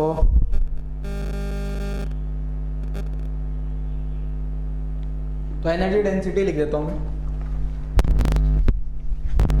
तो एनर्जी डेंसिटी क्या होता है बच्चों? ये जो इंडक्टर होता है ना बच्चों, ये इंडक्टर एनर्जी स्टोर करता है मैग्नेटिक फील्ड की फॉर्म में, और कैपेसिटर करता है किसकी फॉर्म में? Electrostatic form. तो ये एनर्जी डेंसिटी होती है, एनर्जी स्टोर्ड बाय इंडक्टर या एनर्जी, ठीक है। ये क्या है बच्चों? Energy stored per unit volume, energy stored per unit volume, per unit volume, ठीक है। अब ये जो एनर्जी स्टोर्ड होगी ये कौन से फॉर्म में होगी? एनर्जी स्टोर्ड जो होगी बच्चों ये मैग्नेटिक फील्ड की फॉर्म में होगी, ठीक है। कौन सी फॉर्म में? यहाँ पे जो इंडक्टर एनर्जी स्टोर करता है, ठीक है, मैग्नेटिक फील्ड की फॉर्म में। Energy stored per unit volume in form of magnetic field, in form of magnetic field. Clear है? और कितना आता है देखो बता देता हूं। ये जो एनर्जी डेंसिटी है बच्चों, ये आता है b²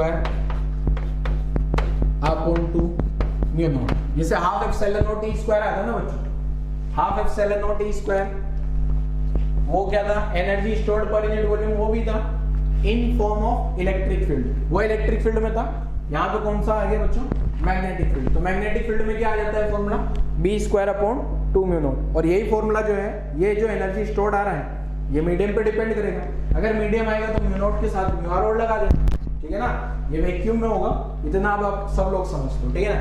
तो यहाँ मैं लिख भी देता हूँ जरा, जो बच्चों अपन ने कैपेसिटर, कैपेसिटर जो एनर्जी स्टोर करता है, कैपेसिटर जो एनर्जी स्टोर करता है, capacitor store energy in form of electric field, ठीक है। इलेक्ट्रिक फील्ड की फॉर्म में एनर्जी स्टोर, ठीक है। और वहां का एनर्जी अगर आप लिखना चाहो एनर्जी डेंसिटी, तो वहां भी एनर्जी डेंसिटी क्या आ जाएगी? Capacitor stored energy in form of electric field, ठीक है। वहां भी जो एनर्जी डेंसिटी होती है वो कितना होता है, हाफ एप्सिलॉन नॉट स्क्वायर। वहां एनर्जी डेंसिटी क्या होता है बच्चों, half 1/2 epsilon not E square. E electric field है। अगेन मीडियम वैक्यूम रहा होगा तो एप्सिलॉन नॉट आ गया, जो मीडियम आ जाता है तो एप्सिलॉन नॉट एप्सिलॉन आर कर देते हैं, ठीक है। ऐसे जो बच्चों यहाँ इंडक्टर है, जो इंडक्टर का जो एनर्जी आया है, ये कैपेसिटर का एनर्जी आता है ना half CV square, half CV square, ठीक है। ऐसे इंडक्टर का एनर्जी क्या है, हाफ एल आई स्क्वायर पढ़ा ना बच्चों को ने। तो इंडक्टर जो एनर्जी स्टोर करेगा, inductor store energy in form of magnetic field. और मैग्नेटिक फील्ड में अगर मुझे एनर्जी डेंसिटी चाहिए तो ये मैंने ऊपर लिख दिया, ठीक है। कितना आता है एनर्जी डेंसिटी, मैग्नेटिक फील्ड इसलिए बच्चों क्योंकि इसमें जो करंट होती है ना, करंट के कारण मैग्नेटिक फील्ड आएगा, तो B square upon 2 mu naught. Again ये वैक्यूम के लिए है, मीडियम में होगा तो म्यू नॉट म्यू आर देगा। कहानी नोट कर डालो बच्चों, यहाँ तक की कहानी नोट करो जल्दी से, आगे बढ़ते हैं फिर। यहाँ तक की कहानी नोट कर लीजिए, ठीक है। अब देखो ये जो इंडक्टर है ना, इस इंडक्टर का बिहेवियर किस टाइप से होता है ये समझ लेते हैं जरा, ठीक है। इंडक्टर का बिहेवियर, जैसे अगर आपको पता हो तो अपन ने कैपेसिटर में पढ़ा था बच्चों, याद दिलाता हूं कैपेसिटर की क्या क्या पढ़ा था कैपेसिटर में। देखो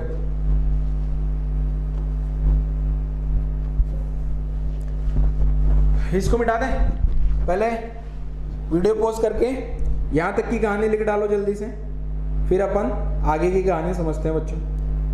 वीडियो पॉज करके यहाँ तक की कहानी लिख ली, ठीक है। इसको रब कर देते हैं, क्या याद दिला रहा हूँ देखो। जैसे कैपेसिटर में अपन ने पढ़ा था ना आरसी सर्किट, मींस कैपेसिटर को सर्किट में लगा दें तो क्या होगा, ऐसे ही अपन यहाँ पे भी इंडक्टर को सर्किट में लगा के देखते हैं जरा। इंडक्टर को अगर सर्किट में लगा दें तो क्या होगा, ठीक है। तो इंडक्टर को सर्किट में तो अपन अगले लेक्चर में लगाएंगे प्रॉपर्ली। आज मैं उसका शॉर्ट वो लाता हूँ, कुछ क्वेश्चंस उससे रिलेटेड भी कर लेते हैं। तो पहला क्वेश्चन क्या है बच्चों, जैसे है पहला क्वेश्चन बहुत आसान है, आपको छोटा सा केवीएल लगाना होगा और आंसर आ जाएगा। मींस बहुत आसानी से आप आंसर निकाल सकते हो। ये आइडियल इंडक्टर है, एल लिखा है ना मतलब आइडियल है, रेजिस्टेंस नहीं दिया है। अगर एल कोमा आर लिखा है तो उसका रेजिस्टेंस भी कंसिडर करता हूँ, ठीक है। अभी मैंने सिंपल एल लिखा है और ये यहाँ पे एक बैटरी आ गई बच्चों, यहाँ एक स्विच आ गया, स्विच आप सब लोग जानते होंगे, ये बैटरी का EMF switch close at time t = 0। Find current through inductor as function of time, ठीक है। टाइम के फंक्शन में जो करंट होगी, find current through inductor as function of time. अच्छा ये एक चीज ध्यान से सुनना बच्चों, ये इंडक्टर आइडियल है, ये इंडक्टर आइडियल है क्योंकि इसका रेजिस्टेंस नहीं लिखा है यहाँ पे, ठीक है ना, आइडियल इंडक्टर। और ये जो बैटरी है ये भी आइडियल है क्योंकि यहाँ इंटरनल रेजिस्टेंस नहीं ली दिया है, ठीक है। ये बैटरी भी क्या होगी बच्चों, आइडियल बैटरा आ गया, बैटरा आइडियल, ठीक है। क्यों है आइडियल, क्योंकि उसका इंटरनल रेजिस्टेंस कुछ नहीं मेंशन किया मैंने। और ये क्वेश्चन को आसान बनाने के लिए ऐसा किया है, बट हकीकत में ऐसा नहीं होता। क्यों, क्योंकि अगर बैटरी तो उसका कोई ना कोई इंटरनल रेजिस्टेंस जरूर होगा। दूसरा, अगर इंडक्टर है, इंडक्टर बोले तो एक वायर, इंडक्टर कुछ अलग चीज थोड़ी है बच्चों, एक वायर ही है और कुछ नहीं है। सोलेनॉइड में क्या था, सोलेनॉइड में वायर, सोलेनॉइड का अपन ने इंडक्टेंस निकाला क्या बच्चों, inductance per unit volume mu naught n square निकाला क्या सोलेनॉइड का, ठीक है ना। तो ये कुछ अलग नहीं है, बट यहाँ मैंने हकीकत में ऐसा नहीं हो सकता क्योंकि अगर कोई ना कोई वायर है तो उसका रेजिस्टेंस भी होगा, ठीक है। बट अपन ने आइडियल कंडीशन मान ली, ठीक है। चलो आंसर निकालो जरा, वीडियो पॉज करो और थोड़ा सा भी अगर आपको इंडक्टर की कहानी अभी तक समझ आई है ना तो इस क्वेश्चन को अटेम्प्ट करो। नहीं समझ आई तो मैं तो एक्सप्लेन करूंगा इस क्वेश्चन को, तो आप लोग एक बार जरा क्वेश्चन पे ध्यान दीजिए और अपना आंसर कैलकुलेट करो जल्दी से बच्चों, जल्दी फटाफट से आंसर निकाल लो। क्या है देखो, सॉल्व करते हैं, कैसे सॉल्व करना है, ठीक है। वीडियो पॉज करके सॉल्व कर लेना अगर किसी ने अभी तक नहीं किया। देखो क्या बच्चों, देखो अभी तो इंडक्टर की करंट 0 है, अभी इंडक्टर की करंट कितनी 0, ठीक है। अभी तो ऐसी सिचुएशन में तो इंडक्टर की करंट 0 है, बट ये इंडक्टर बना लिया अपन ने यहाँ पे, battery switch connect T equal to 0, L E। देखो क्या होगा बच्चों, करंट बढ़ेगी क्या सर्किट की करंट बढ़ने वाली है, और बढ़ने वाली है तो बढ़ने नहीं देना है, तो ये तो EMF आ गया, ये छोटू ई आ गया। छोटू ई का मैग्नीट्यूड आपको पता है LDI/dt लिखना है, ठीक है, छोटू ई का मैग्नीट्यूड LDI/dt। अब यहाँ KVL लिख देता हूँ, KVL फॉर क्लोज लूप, छोटे से लूप के लिए KVL लिखता हूँ, तो प्लस माइनस तो आपको लिखना आता ही होगा। ये आ गया प्लस, ये आ गया माइनस, ये आ गया प्लस, ये आ गया माइनस, इधर से इधर गया तो प्लस ई माइनस।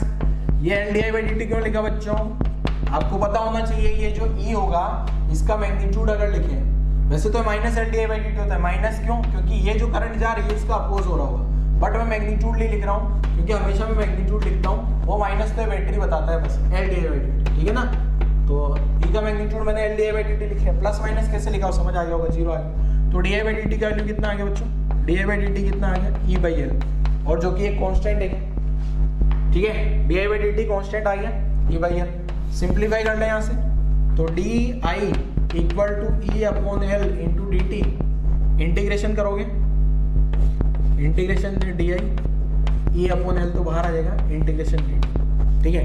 अब आपको पता है t इक्वल टू 0 पे तो कोई करंट नहीं थी, t इक्वल टू 0 पे कोई भी करंट नहीं थी, जनरल टाइम के फंक्शन में मुझे करंट की रिक्वायरमेंट है, तो आंसर आ जाएगा I equal to E/L t, ये अपना आंसर है, ठीक है। हकीकत में ऐसा हो नहीं सकता, इसका ग्राफ अगर मैं I और t का ग्राफ प्लॉट करूंगा, I t का ग्राफ, तो इसका ग्राफ ये आ गया और ग्राफ का स्लोप हो जाएगा E/L, ये लिखना है, फिर ये लिखना है, फिर ग्राफ, ठीक है। ग्राफ का स्लोप क्या हो जाएगा बच्चों, E/L। हकीकत में ऐसा क्यों नहीं होता ये भी बता देता हूँ।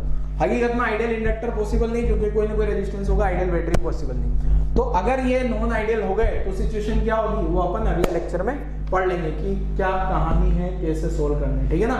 तो पहले यहाँ तक लिखो, ये सबसे आसान वाला क्वेश्चन, बट इंटीग्रेशन आते ही कुछ बच्चे तो डर ही जाते हैं, सर ये इंटीग्रेशन हमारे लिए फोबिया है, सर हमें इंटीग्रेशन फोबिया, क्या करें, करना तो पड़ेगा ना, ठीक है। DI का इंटीग्रेशन I हो गया, dt का t हो गया, सोल्व कर लिया आपने, तो I प्रोपोर्शनल टू t, इस टाइप का ग्राफ आ गया और आंसर भी आ जाएगा बच्चों, ठीक है, क्लियर है। तो यहाँ तक की कहानी सभी बच्चों को क्लियर हो जानी चाहिए। नेक्स्ट क्या है, देखो अगला समझ लेते हैं कहानी। अगली कहानी भी बहुत आसान है। देखो अगला कहानी क्या है, वैसे तो अपन जो है, अब मैं आपको एक टर्म यहाँ पढ़ने के लिए बोलूंगा बच्चों, एक टर्म रिवाइज करने के लिए बोलूंगा, और आप लोग बढ़िया से अच्छे से रिवाइज कर लो उसको। क्या है देखो, अगले लेक्चर में काम आने वाला है, और अगर हो सके ना बच्चों तो अभी भी रिवाइज कर सकते हो। जिन बच्चों को लगता है हाँ मैं तो अभी भी रिवाइज कर लूं, अभी नहीं भी करोगे तो चलेगा। देखो क्या है, क्या रिवीजन करना है बच्चों। एक तो अभी जो आने वाला है ना, अभी यूज होगा करंट इलेक्ट्रिसिटी का, और नेक्स्ट लेक्चर में मैं RL सर्किट बनाऊंगा, RL circuit growth and decay circuit. तो आपको क्या करना है, आज वाला लेक्चर खत्म होते से क्या रिवाइज करना है, वो RC सर्किट, चार्जिंग डिस्चार्जिंग, जो चार्जिंग एंड डिस्चार्जिंग के जितने भी न्यूमेरिकल कराए थे मैंने, सबके सब न्यूमेरिकल पढ़ लेने हैं आप लोगों को। ग्राफ कैसे बनाए थे, ग्राफ के लिए बेसिक मैथ्स, ग्राफ कैसे प्लॉट करना था, एक्सपोनेंशियल इंक्रीजिंग, एक्सपोनेंशियल डिक्रीजिंग, वो सारे ग्राफ अपन अगले लेक्चर में पढ़ने वाले हैं, ठीक है। अभी वाले लेक्चर में नहीं पढ़ रहे, अभी तो मैं थोड़ा सा 2-4 क्वेश्चन दिखाता हूँ, 1-2 क्वेश्चन करेंगे, नोट लगा के बता देता हूँ, ठीक है। और ये नोट का असली मीनिंग आपको अगले लेक्चर में समझ आएगा, इससे मैंने कैपेसिटर में बताया। जो कैपेसिटर में होता था ना बच्चों, उसका उल्टा है, जो कैपेसिटर में होता था ना उसका रिवर्स है, ठीक है। पहले तो इनिशियली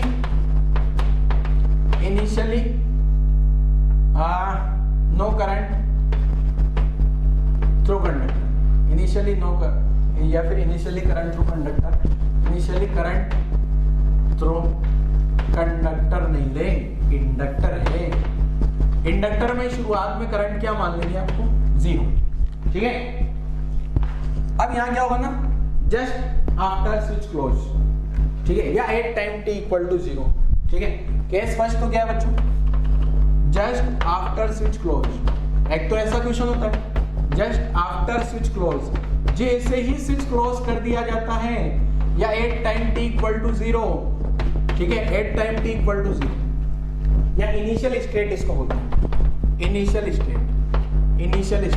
तो इनिशियल स्टेट में क्या करना है, आपको इंडक्टर को हटा के शॉर्ट सर्किट कर देना है। इंडक्टर को हटा के क्या कर देना है बच्चों, शॉर्ट सर्किट। बाकी सर्किट पूरा सोल्व कर लेना है, अभी क्वेश्चन में बताऊंगा।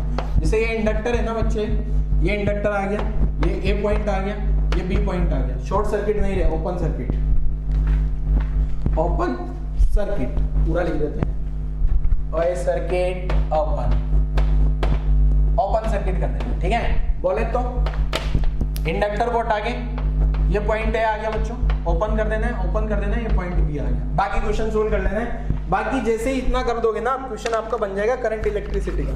इसका क्वेश्चन बन जाएगा बच्चों करंट इलेक्ट्रिसिटी। इसके बाद में अगला point, after very long time,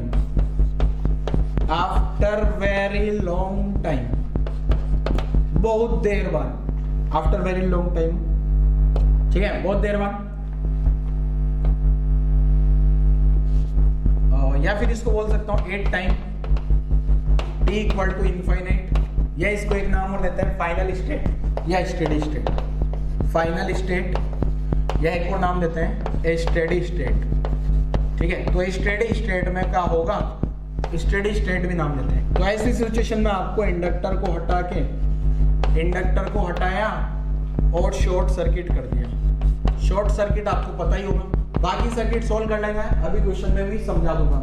यही काम आपको पता होगा बच्चों, मैंने कैपेसिटर में बताया था, बस कैपेसिटर में उल्टा था। t इक्वल टू 0 पे कैपेसिटर को शॉर्ट कर देते हैं, t इक्वल टू इनफाइनाइट पे कैपेसिटर को ओपन, क्योंकि कैपेसिटर इनफाइनाइट पे फुल चार्ज हो चुका होता है, और फुल चार्ज होने के बाद कोई चार्ज फ्लो नहीं होता, तो कैपेसिटर हो जाता है ओपन सर्किट इनफाइनाइट पे। बट कैपेसिटर का यहाँ पे उल्टा है बच्चों, यहाँ पे ओपन सर्किट पहले कर देना है, पहले ओपन सर्किट, ये पॉइंट बी, ये पॉइंट ए, स्टेडी स्टेट आ जाता है। स्टेडी स्टेट में आपको शॉर्ट सर्किट कर देना है, मतलब ये जो इंडक्टर है ना बच्चों, इंडक्टर को हटा के ये सिंपल सा वायर कनेक्ट कर दिया, ठीक है। यहाँ तक की कहानी नोट करो जल्दी से बच्चों। ऐसा क्यों है बच्चों, एक तो अगले लेक्चर में समझ आ जाएगा, और थोड़ा अगर अभी समझना चाहो, जैसे मैं स्विच क्लोज करता हूँ, देखो पहले तो इस कॉइल में क्या है, ये कॉइल आराम से बैठी होगी बेचारी, उसमें कोई करंट नहीं, कोई फ्लक्स नहीं। जैसे ही स्विच क्लोज करूंगा अचानक से करंट आएगी, और अचानक से करंट आएगी ना, तो ये बोलेगा ले हम अपोज करेंगे अचानक से, LdI/dt, d∅/dt। इंड्यूस ईएमएफ क्या होता है बच्चों, d∅/dt ना, तो dt बहुत छोटा होता है, dt क्या होता है, बहुत छोटा। जैसे स्विच क्लोज किया, क्लोज करने में कितना टाइम लगेगा, बहुत कम टाइम लगेगा क्या, तो इंड्यूस ईएमएफ जो लिखते हैं ना अपन d∅/dt, तो ये dt वेरी वेरी स्मॉल होता है, तो ये जो e है ये बहुत ज्यादा हो जाता है, ठीक है। तो ये अपोजिशन कर रहा है इस टाइप से, तो t इक्वल टू 0 का डायग्राम हो जाएगा, ठीक है। बाकी कहानी और अपन अगले लेक्चर में थोड़ा सा समझ लेंगे, अभी तो आप बस रट लो, क्या रटना है, t equal just after switch close बोला जाए ओपन सर्किट कर देना, इंडक्टर को हटाओ ओपन कर दो, आफ्टर वेरी लॉन्ग टाइम बोला जाए इंडक्टर को हटाओ शॉर्ट सर्किट। नोट करो जल्दी से, नोट कर लो जब तक मैं पानी पी लेता हूं, ठीक है, और फिर इसका न्यूमेरिकल कर लेते हैं अपन।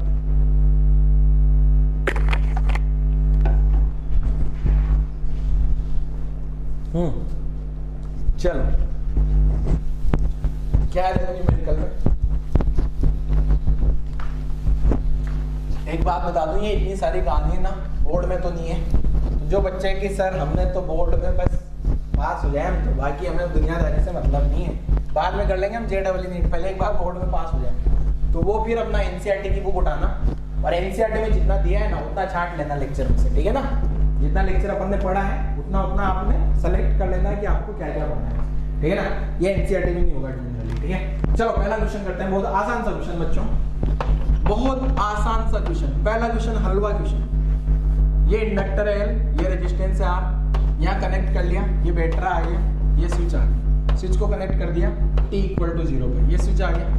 पहला क्वेश्चन बहुत आसान होता है, जैसा कि हर बार बच्चों, 8 time t equal to 0, switch close, find current through resistance just after switch close, just after switch closed first, find current through resistance first just after switch close, दूसरा 8 time t equal to infinite. दोनों pattern लिख दिया मैंने, ठीक है ना।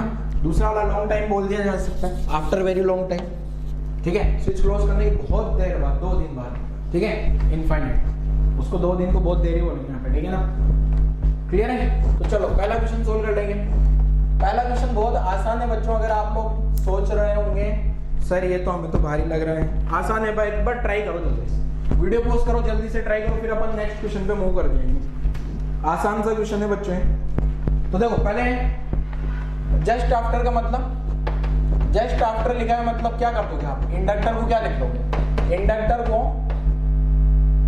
ये inductor को हटा के क्या मान ले बच्चे, इंडक्टर को हटा के शॉर्ट या ओपन, ओपन कर दिया, ओपन सर्किट कर दिया, ठीक है रे, भाग जाए इंडक्टर, भाग गया बेचारा इंडक्टर, भाग गया इंडक्टर, लो फ्लो करा लो करंट, कुछ नहीं फ्लो नहीं करंट, करंट कितनी आएगी, जीरो करंट आ गई, सर्किट की करंट 0 आ गई। पहला आंसर आ गया, नोट कर लो जरा।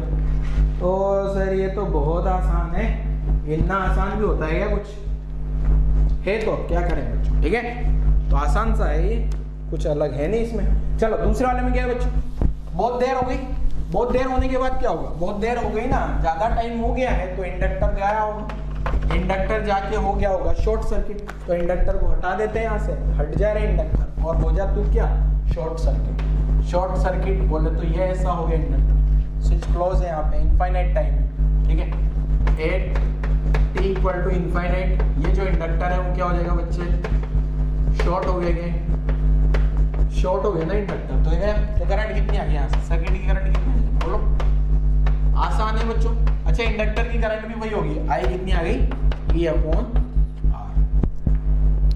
ठीक है। तो पहला क्वेश्चन तो ये आसान कैटेगरी का, एक और क्वेश्चन कर लेते हैं, दूसरा क्वेश्चन देखें, फिर आज का लेक्चर यहीं विराम करेंगे, लास्ट न्यूमेरिकल है, ठीक है ना। ऐसे बहुत सारे क्वेश्चंस बनाए जा सकते हैं, बस आपको करंट इलेक्ट्रिसिटी आना चाहिए।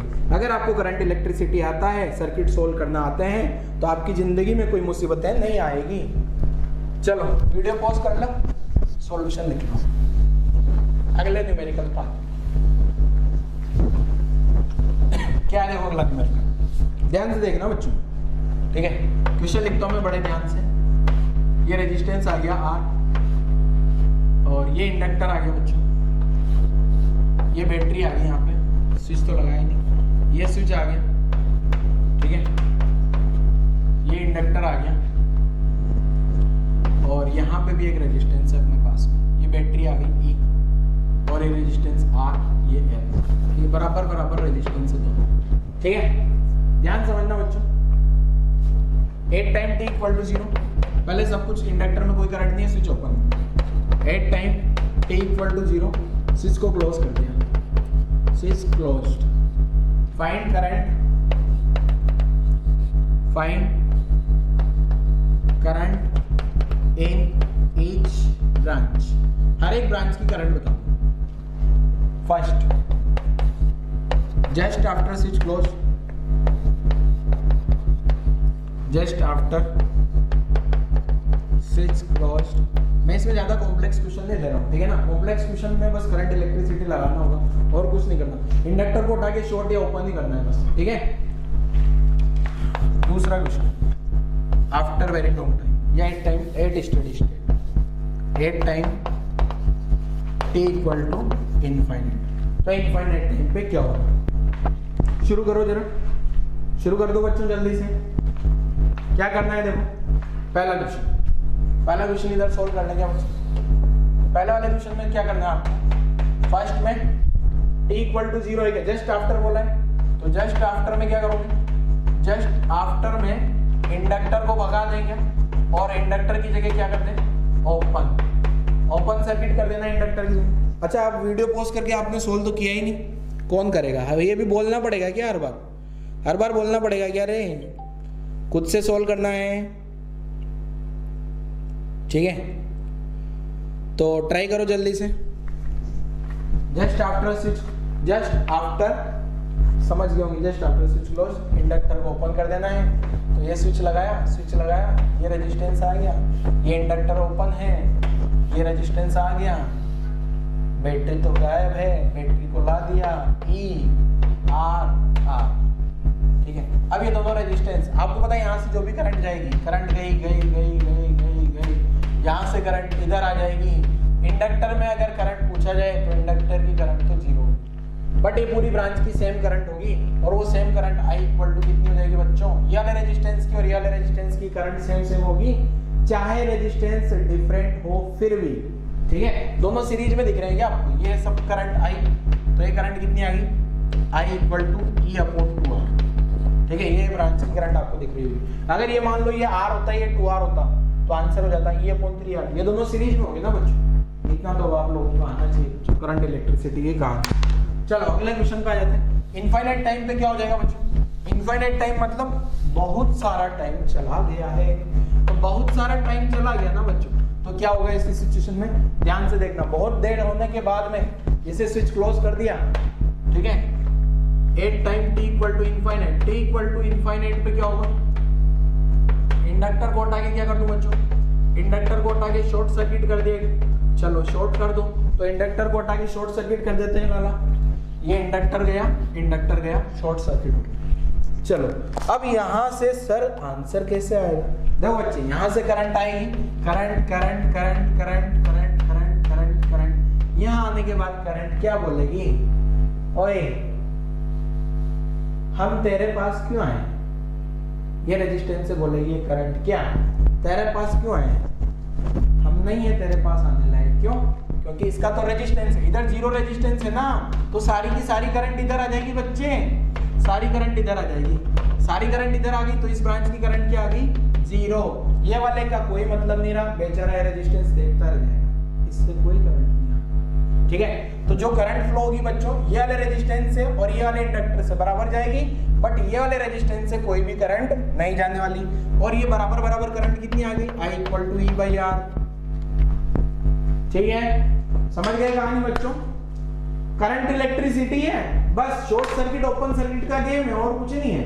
लैंग्वेज बदल के कैसे भी क्वेश्चंस को पूछा जा सकता है, ठीक है ना। तो ध्यान रखना है कैपेसिटर का उल्टा t इक्वल टू 0 पे आप बोलो तो मैं यहाँ बना भी देता हूँ, क्या कैपेसिटर का उल्टा, कैपेसिटर में क्या किया था अपन ने, यहाँ कैपेसिटर लिख दिया, याद रख लेना ताकि दोनों हो जाएंगे कवर, यहाँ इंडक्टर लिख लिया, ठीक है।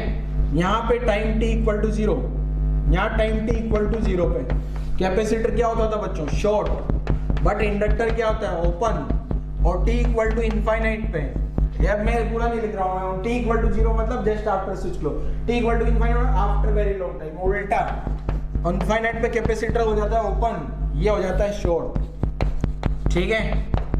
करा भी अपन ने, ये ओपन किया देखो 0 पे, इनफाइनाइट पे शॉर्ट किया है। बाकी कहानी आप लोगों को समझ आ गई होगी बच्चों। आज का लेक्चर यहीं पे क्लोज करते हैं।